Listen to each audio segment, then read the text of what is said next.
ውድና የተከበራችሁ ተመልካቾቻችን አልዓፊያ ፕሮግራማችን ላይ ደርሰናል። ኢንሻአላህ በዛሬም አልዓፊያ ፕሮግራማችን አጠር አድርገን ለእናንተ ለተመልካቾቻችን ቀለል ባለ መልኩ አንድ የህክምና ኬዝን ወይም ደግሞ አንድ ህመምን አንስተን እንዴት እንደምንከላከለው እንዴት እንደሚመጣብን እንደዚሁም ደግሞ መድኃኒቶችስ ምን ይመስላሉ የሚለውን እናያለን። በዛሬው ፕሮግራማችን የምናየው አብዛኞችን እግራቸውን የሚያስቆርጠው ብዙዎችን ኩላሊታቸውን ፌል በማድረግ የኩላሊት ህመምተኛና ህይወታቸውን አደጋ ላይ ስለሚጥለው የብዙዎችን አይን አጠፋ እየተባለ ስለምንሰማው ከዛም ባለፈ ደግሞ አብዛኛውን ጊዜ ትላልቅ እናቶች አባቶች ደግሞ በየመንገዱ እየወደቁ ሲያንቀጠቅጣቸው መነሳት አቃተኝ ራበኝ ደከመኝ ሲሉ ስለምንሰማው ስለ ስኳር ህመም ወይም ደግሞ ስለ ዲያቤትስ ሜላይተስ ስለሚባለው እናያለን።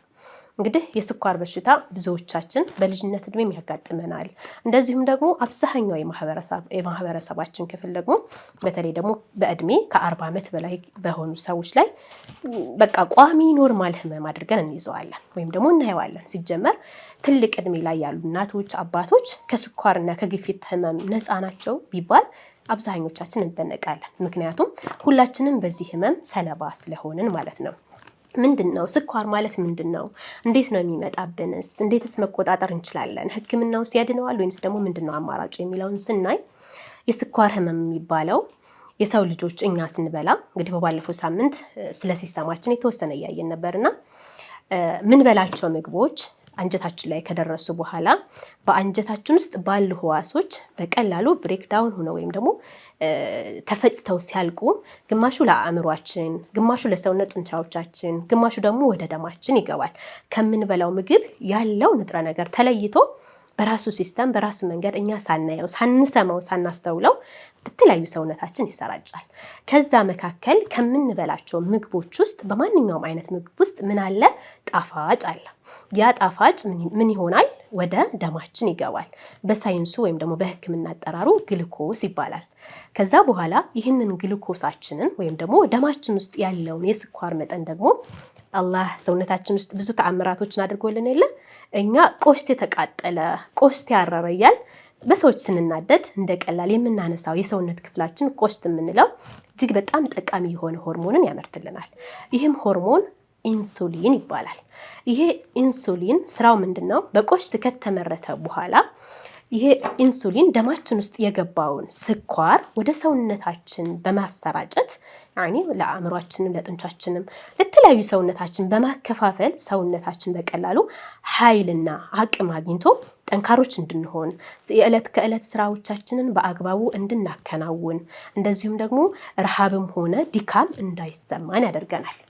ይህ ኖርማል ወይም ደግሞ ጤናማው ሲስተም ሲሆን የስኳር ህመም ግን ታማሚ ምን ሆኖ ምናችን ሲስተጓጎል ነው? በሶስት አይነት መልኩ የስኳር ህመምተኞች ልንሆን እንችላለን።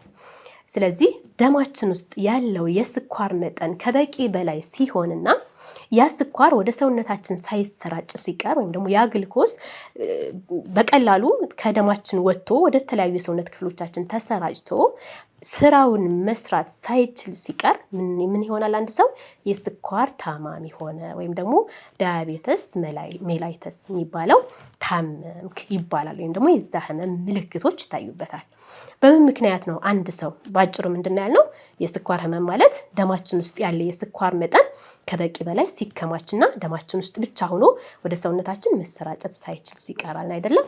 በምን ምክንያት ይህ ሊሆን ይችላል የሚለውን ምክንያቶችን ስናይ ደግሞ በዋናነት ሁለት ምክንያቶች አሉ።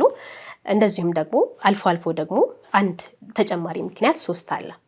አንድ በተፈጥሮ ሂደት ራሱ ከኛ ቁጥጥር ውጭ በሆነ መንገድ እኛ ሳናቅ ሳንጠነቀቅ ወይም ደግሞ እኛ ምንም ያደረግነው ነገር ሳይኖር ራሱ በተፈጥሮ ሊከሰትብን ይችላል።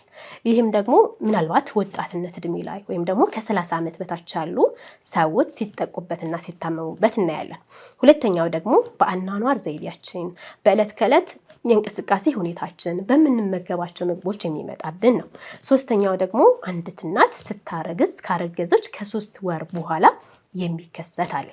እያንዳንዳቸው ምንድነው የህመማቸው ልዩነት፣ ልዩ የሚያደርጋቸው ምንድነው፣ መድኃኒታቸውስ ምንድነው የሚለውን ስናይ በሶስት አይነት መልኩ ከፍለናቸዋል። አይነት 1 የስኳር ህመም ወይም ደግሞ ታይፕ 1 ዲኤም የምንለው፣ አይነት 2 የስኳር ህመም ወይም ደግሞ ታይፕ 2 ዲኤም የምንለው እና እንደዚሁም ደግሞ ጀስቴሽናል ዲኤም የምንለው ወይም ደግሞ በእርግዝና ጊዜ የሚከሰት የስኳር ህመም የምንለው አለ። ቀደም ብዬ እንደነገርኳችሁ የመጀመሪያውና አይነት 1 ወይም ደግሞ ታይፕ 1 ዲኤም የሚባለው አንድ ሰው ሳያውቅ በተፈጥሮ ሂደት ብቻ የሚከሰት ነው። ይህም እንዴት ነው? ይሄ ፓንክሪያስ የምንለው ወይም ደግሞ ቆሽታችን ኢንሱሊን ማምረት አይችልም። ወይም ደግሞ ከቆሽታችን ውስጥ የሚመረት ሆርሞን ኢንሱሊን የተባለ ሆርሞን በቀላሉ መመረት አይችልም። ስለዚህ ኢንሱሊን የለንም። ኢንሱሊን ስራው ምንድነው ብለናል? ከደማችን ውስጥ የተከማቸውን የስኳር ወይም ደግሞ የግሉኮስ መጠን ወደ ተለያዩ ሰውነታችን አውጥቶ ማሰራጨት ነው ስራው ብለናል። ስለዚህ ያ ሳይመረት ከቀረ በቀላሉ ስኳር ደማችን ውስጥ ብቻ ይከማቻል ማለት ነው። ስለዚህ የስኳር ህመም እኛን የዛኔ ያጠቃናል ማለት ነው። ሁለተኛው አይነት ወይም ደግሞ ታይፕ 2 ዲኤም የምንለው ደግሞ ምንድነው? ይሄ የመጀመሪያው አይነት ኮዙ ምን ሊሆን ይችላል? ለምሳሌ ቆሽታችን በኢንፌክሽኖች ሊጎዳ ይችላል። እንደዚሁም ደግሞ በተለያዩ ሁኔታዎች ተጎድቶ በራሱ መንገድ የሚያመጣው ህመም ሲሆን ታይፕ 2 ዲኤም ወይም ደግሞ አይነት 2 የስኳር ህመም የምንለው ደግሞ እኛ በራሳችን በአኗኗር ህይወታችን ሰውነታችንን ወይም ደግሞ ቆሽታችንን ጎድተን በቂ ኢንሱሊን ሳያመርት ሲቀር ወይም ደግሞ ኢንሱሊን አለን፣ ሆርሞኑ አለን፣ ነገር ግን ሰውነታችንን ሪዚስት ያደርገዋል፣ በአግባቡ መጠቀም አይችልም። ስለዚህ የመጀመሪያው ልዩነቱ ጭራሽ አይመረትም ሆርሞኑ። ሁለተኛው ሆርሞኑ አለ ይመረታል፣ ነገር ግን ሰውነታችን በተለያዩ ምክንያቶችን ወደፊት እናያቸዋለን አይጠቀመውም። ስለዚህ አሁንም የደም ስኳር በቀላሉ ምን አይሆንም ማለት ነው፣ አይሰራጭም። የስኳር ህመምተኞች እንሆናለን ማለት ነው። አይነቷንን እንዴት ነው ልንከላከለው የምንችለው? እንደዚሁም ደግሞ መድኃኒታችንስ ምንድነው ከተባለ ያው አብዛኞቻችን በዚህ ህመም ተጠቂ ስንሆን እናውቀዋለን። ሆርሞን ስለሌለን የግዴታ ሆርሞኑን መስጠት ያስፈልጋል። ስለዚህ ኢንሱሊን የተባለውን ሆርሞን በመርፌ አማካኝነት እንወጋለን ወይም ደግሞ እንወስዳለን ማለት ነው። ስለዚህ የግዴታ አማራጩ ምንድነው? ያንን ሆርሞን መጠቀም ነው። ከዚህ ሆርሞን ጋር ምን ያክል ጊዜያቶችን ልንኖር እንችላለን የሚለው እንደ ታይፕ 2 ወይም ደግሞ እንደ አይነት 2 የስኳር ህመም ያን ያክል አያሳስብም፣ ያን ያክል አያሰጋም፣ ይጠፋል። እንደዚሁም ደግሞ ያን ያክል ለሰውነታችንን ለሌላ የሰውነት ክፍሎቻችን አደጋ ያን ያክል ያደርሳል ተብሎ አይታሰብም። ነገር ግን አንድ ሰው በራሱ የአኗኗር ህይወት ሊቀይረው ይችላል። አንዳንድ ጥናቶች እንደሚያመለክቱት የስኳር ህመምን መድኃኒት ስንወስድ በኢንጀክሽን ወይ በመወጋት በመርፌ መልኩ ሊሆን ይችላል። ኢንሱሊን ያልኳቸው ወይም ደግሞ ታብሌቶች አሉ፣ እነዛ ይሰጣሉ። እነዛን ሲወስድ ከእለት ዶዝ እየተጨመረለት ነው የሚሄደው። በቀላሉ ያ መድኃኒት ምንድነው የሚያደርገው ብለው ያስባሉ። አንዳንድ ጥናቶች ላይ ሪሰርች ያደረጉ ተመራማሪዎች ዶዙ እየጨመረ የሚሄድበት ምክንያት ስለማያክመው ነው። ይልቁንስ እንደ ማስታገሻነት ነው የሚያገለግለው። ስለዚህ ከህክምናው አማራጭ በተጨማሪ አንድ ሰው መርፌ አለኝ ወይም ደግሞ የምወስደው ኪኒን አለኝ ብሎ በዛ ብቻ ዲፐንድ ሆኖ ወይም ደግሞ ጥገኛ ሆኖ መቆየት የለበትም። ይልቁንስ በራሱ መንገድ ናቹራሊ የሚከላከልበት ሚንስ መፍጠር አለበት ይላሉ። ስለዚህ ከአይነት 1 የስኳር ህመም ለማገገም ምን ያስፈልገናል? ቢያንስ በቀን ከ30 እስከ 40 ደቂቃ ወክ ማድረግ አለብን። አመጋገባችንን ማስተካከል አለብን። በምን እናስተካክለው? ቅባታማ ምግቦችን ባለማብዛት፣ እንደዚሁም ደግሞ የተጠበሱ ምግቦችን ባለመብላት፣ ጣፋጭ ያላቸው ምግቦችን በመቀነስ፣ ቡና ስንጠጣ ያለ ስኳር፣ ሻይ ስንጠጣ ያለ ስኳር፣ እንደዚሁም ደግሞ አረንጓዴ ሻይ ብንጠጣ ለምሳሌ ያለ ስኳር፣ የተለያዩ ምግቦች ልክ እንደ አፕል፣ እንደዚሁም ደግሞ ብርቱካን፣ ከፍራፍሬ አይነት ጎመን በቀላሉ የምናገኘው ነው። ስፒናች ወይም ደግሞ ይሄ የድንብላል ፍሬ የምንለው እነዚህ ነገራቶችን በቀላሉ ብዙ ብር ሳናወጣ እናገኛቸዋለን። ስለዚህ ረጅም ጊዜ 10 ዓመት ወይ ደግሞ ከዛ በላይ መርፌ ሁሌ በየወሩ ዶዝ እየተጨመረልን እየተወጋን ስጋት ውስጥ ከምንቆይና ከምንኖር ምን ማድረግ አለብን ማለት ነው? ራሳችንን ከመድኃኒቱ በተጨማሪ በቤት ትሪት ማድረግ አለብን። የምንመገባቸውን ምግቦች የህይወት ዘይቤያችንን ማስተካከል መቻል አለብን ማለት ነው። ወደ አይነት 2 ስንመጣ ደግሞ ይሄ አብዛኛው ኮመን ነው፣ ብዙ ሰዎች ላይ የሚታይ ነው። ከ40 ዓመት በላይ ያሉ ሰዎች ይጠቁበታል። አብዛኛው ጊዜ ሰውነታቸው ገዘፍ ያለ በጣም ወፍራም የሆኑ በኑሮ ምቾት የተንደላቀቁ ሰዎች ልንላቸው እንችላለን። ሁል ጊዜ ስብ ቅባታማ ነገሮችን የሚመገቡ ጣፋጭ ምግቦችን ኬክ ሊሆን ይችላል የታሸጉ ምግቦችን የሚመገቡ ሰዎች ብዙ እንቅስቃሴ የማያደርጉ ሰዎች ይጠቁበታል። ስለዚህ ማንኛችንም ከ40 ዓመት በላይ ወይም ደግሞ ከ45 ዓመት በላይ የሆነን ሰዎች በቀላሉ የስኳር መጠናችንን ቢያንስ በ3 ወር አንድ ጊዜ ቼክ እንድንደረግ ይመከራል። ምክንያቱም ይህ ህመም ስር ከሰደደ በኋላ አጣዳፊ አይደለም። ልክ እንደ አይነት 1 ወይም ደግሞ እንደ ታይፕ 1 ዲኤም እንደሚባለው ቶሎ ምልክቶችን አያሳየንም። ወይም ደግሞ አጣዳፊ ስላልሆነ ስር ሰዶ ኩላሊታችን ላይ ችግር ሊያመጣብን ይችላል። አእምሯችን ላይ ችግር ሊያመጣብን ይችላል። ብዙ ሰዎች እግራቸው ሲቆረጡ ታያላችሁ። እንደዚህም ደግሞ አይናቸው ሁሉ የሚጠፋ ሰዎች አሉ። ስለዚህ እዛ ላይ ከመድረሳችን በፊትና መድኃኒቱን ደግሞ ሁሉ ጊዜ እየተጨመረልን ከመሄዱ በፊት ራሳችንን ቸክ እያደረግን ቶሎ መቆጣጠር መቻል ይኖርብናል ማለት ነው። ስለዚህ ከአይነት 2ም ተመሳሳይ የኑሮ ዘይቤያችንን ማድረግ አለብን፣ ማስተካከል አለብን። ልክ ለአይነት 1 የምንጠቀማቸውን ቤት ውስጥ የምናገኛቸውን ነገራቶችን በማዘጋጀት አጃ ሊሆን ይችላል። እንደዚሁም ደግሞ ጤፍ እንጀራ ለምሳሌ ሊሆን ይችላል። ስንዴ በጭራሽ መብላት የለበትም። ስኳር ህመምተኛ የሆነ ሰው ብዙ ጊዜ የሚያባብሱበትና አይነት 2ን የስኳር ህመም ሊያመጡ ይችላሉ የሚባሉ ነጭ ዳቦ ለምሳሌ ስንዴ ዳቦ መብላት፣ ሩዝ መብላት ከስንዴ ስለሆነ፣ መኮረኒ ፓስታ መብላት የስንዴ ምርቶች ስለሆኑ እነዚህ የስኳር መጠናችንን በጣም ይጨምራሉ። ስለዚህ እነዚህ ምግቦች ከምግባችን ውስጥ ምን ማድረግ አለብን? ሪስትሪክት አድርገን ገድበን ከነዚህ ምግቦች ውጭ ጤፍ ሊሆን ይችላል፣ ጎመን በቀላሉ፣ ምስር እንደዚሁ፣ እንቁላል በጣም ቆንጆ ነው። ጤናማ ፋት ወይም ደግሞ ጤናማ ቅባት ያለባቸው ለምሳሌ እንደ አቮካዶ ሊሆን ይችላል፣ ተልባ ሊሆን ይችላል፣ ሰሊጥ ሊሆን ይችላል ምግቦቻችን ላይ እየጨመርን ከአይነት 2 የስኳር ህመም ራሳችንን መገደብ መቆጣጠርና እንደዚሁም ደግሞ ከመጣ በኋላም ደግሞ ማስተካከል እንችላለን ማለት ነው። ስለዚህ የተጠበሱ ምግቦች ምንም አያደርጉልንም። ስጋ ያን ያክል ባቄላ ይተካዋል አይደለም። በጣም በፕሮቲን የበለጸገ ስለሆነ ባቄላ ለምሳሌ በነክረን እንደ ንፍሮ አድርገን እንደዛ ብንጠቀመው በፉል መልኩ ብንጠቀም ከባቄላ በቂ ነገር እናገኛለን። ፕሮቲን እንደዚሁም ደግሞ እንቁላል አለ። ፕሮቲን እሱን ማግኘት እንችላለን። አሳ አለ። እነዚህ አይነት ነገሮችን ተክተን ምግባችንን ብንበላ ብናስተካከል፣ እንቅስቃሴ ብናደርግ፣ የታሸጉ ነገራቶችን ፈጽሞ ብንከለከልና እያንዳንዱ ምግቦቻችን ላይ ስኳርን ብናስወግድ የስኳሩ ህመም ራሳችን ማስታመም እንችላለን። ከዚህ በተጨማሪ ግን ካልኳቸው በተጨማሪ አንድ ሰው የስኳር ህመም አለበት ሲባል መድኃኒቶቹ ላይ ብቻ ጥገኛ ሆኖ ከመቆየት ይልቅ አካባቢው ላይ ባለ ወይም ደግሞ አቅራቢያው ባለ ኢቭን ራቅ ያለ ቦታ እንኳን ቢሆን የስነ ምግብ ባለሙያ በማማከር በቀላሉ በቤቱ መድኃኒቱን እየወሰደ ቀደም ብያቸዋለሁ። አንዳንድ ጥናቶች እንደሚያመለክቱት ለስኳር ህመም የሚሰጡ መድኃኒቶች ዕለታዊ ማስታገሻዎች ናቸው እንጂ ጭራሽ ነው አያሽሉም ይላሉ። ለምንድን ቢያሽሉ ኖሮማ እኮ ይላሉ ኤቪደንስ ወይም ደግሞ መረጃ ሲጠየቁ ይሄ ምንወጋ ኢንሱሊን ቢያሽለን ኖሮ ቢተካሉን ኖሮ ቀጣይ ዙር ላይ ዶዙ አይጨመርልንም ነበር። እየተጨመረ ነው የሚሄደው። ያ ማለት አዳፕት ሆኖ ሰውነታችን መድኃኒቶችን በደንብ ተለማምዶ ጭራሽ ለዛም ነገር ቦታ አይሰጠውም፣ ወደ ከፋ ችግር ያደርሰናል ማለት ነው። ስለዚህ የስነ ምግብ ባለሙያ ሄደን አማክረን የተለያዩ ኢንቨስቲጌሽኖች ይላካሉ፣ ምርመራዎች ይላካሉ። እነዚያ ምርመራዎች በሰውነታችን ውስጥ ምን ያክል መጠን እንዳለ ምን ያክል የስኳር መጠን እንዳለ እንደዚሁም ደግሞ እኛ ብንመገባቸው ለእኛ ጥሩ የሆኑ ምግቦችን የስነ ምግብ ባለሙያ በማማከር በቀላሉ 5 ዓመት 10 ዓመት ከምንሰቃይበት የስኳር ህመም በቀላሉ በ2 ወር በ3 ወር ነፃ መሆን እንችላለን ማለት ነው። ስለዚህ እነዚህ ነገራቶች እናደርግ። ሶስተኛውና ብዙም ያኔ ሰው ላይ ማይታየው ደግሞ ይሄ ጀስቴሽናል ዲኤም የምንለው ወይም ደግሞ በእርግዝና ጊዜ የሚመጣ ሲሆን እሱም አንዲት እናት ከወለደች በኋላ ይጠፋል። ነገር ግን ይሄ በእርግዝና ወቅት የተከሰተባት የስኳር ህመም የእናት ምን መፍራት አለባት? ከ40 ዓመት በኋላ ለአይነት 2 የስኳር ህመም እንዳትጋለጥ መፍራት አለባት ማለት ነው። ስለዚህ እሱ ብዙ ጊዜ ይጠፋል። እነዚህን ጥንቃቄዎች ማድረግ ይጠበቅብናል ማለት ነው።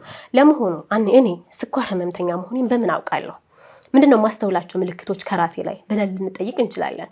በቀላሉ ሄደን ቼክ ማድረግ የስኳር መጠኑ ደማችን ውስጥ ያለ የስኳር መጠን ምን ያክል ነው ብለን እንድናውቅ ራሴ ላይ የማያቸው ነገራቶች ምንድናቸው ካለን አብዛኛውን ጊዜ ስኳር ህመምተኞች መጀመሪያ ላይ የሚያሳዩት ምልክቶች ምንድናቸው? በጣም ፖሊዩሪያ እንለዋለን በሳይንሱ ወይም ደግሞ ይባላል። ይህም ቶቶሎ ሽንት መሽናት። ለምንድነው ቶቶሎ ሽንት የሚሸኑት? ኩላሊታችን ስራው ምንድነው?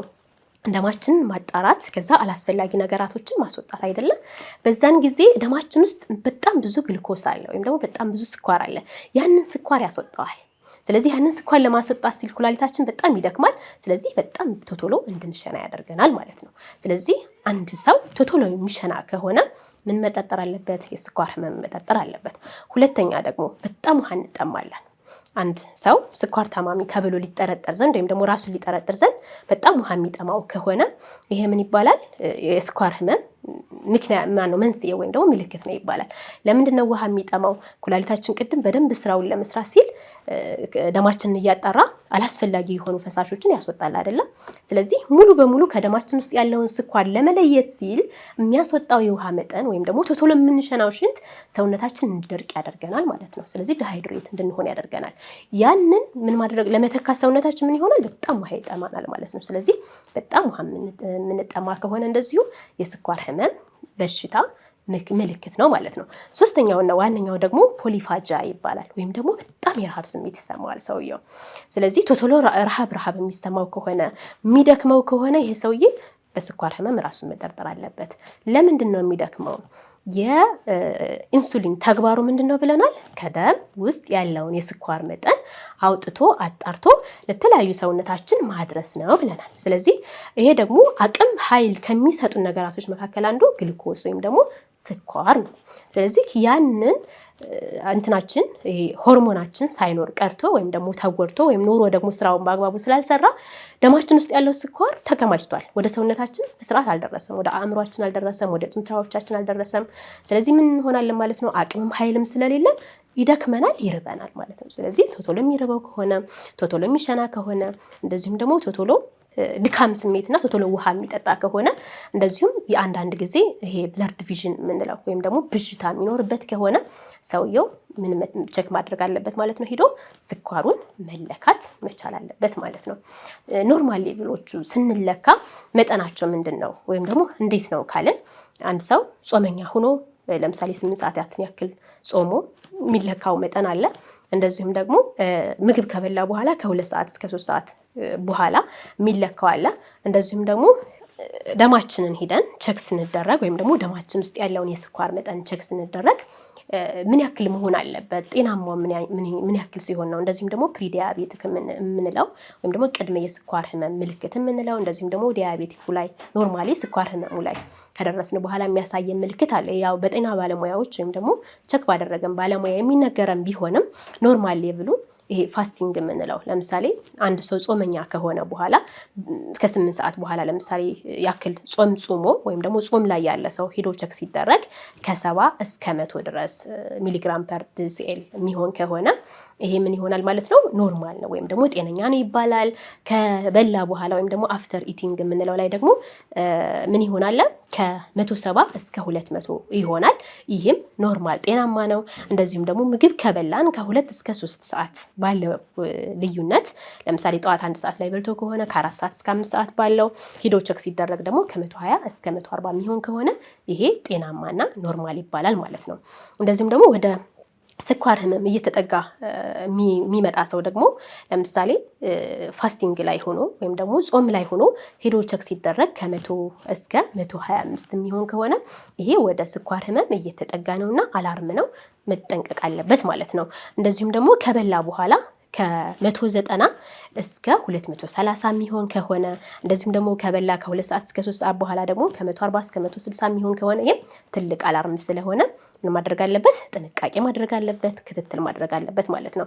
ኖርማሊ ደግሞ ሰውዬው የስኳር ህመም ላይ አለ ወይም ደግሞ የስኳር ህመም አለበት ለመባል ደግሞ ጾመኛ ሆኖ ከ126 በላይ ከሆነ እንደዚሁም ደግሞ ከበላ በኋላ ከ220 እስከ 300 የሚሆን ከሆነና ከ2 ሰዓት እስከ 3 ሰዓት ምግብ በልቶ ቸክ ሲደረግ ደግሞ አሁንም ከ200 በላይ የሚሆን ከሆነ ይሄ ምንድነው ማለት ነው? ሬድ ፍላግ ነው ወይም ደግሞ ቀይ ምንድነው? ቀይ ምልክት ነው ማለት ነው። ስለዚህ ቶሎ ብሎ ጤናውን መከታተል አለበት ማለት ነው።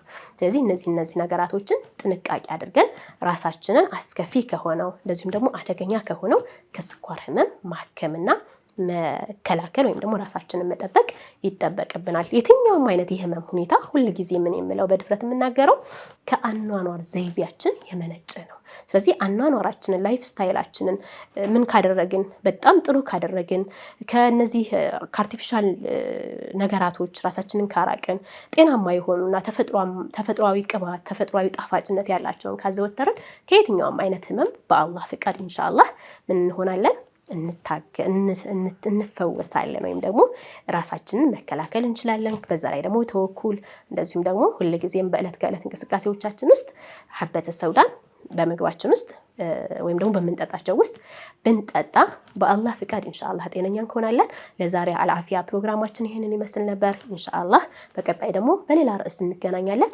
ቀሪ ፕሮግራሞች ይቀጥላሉ። አብራችሁ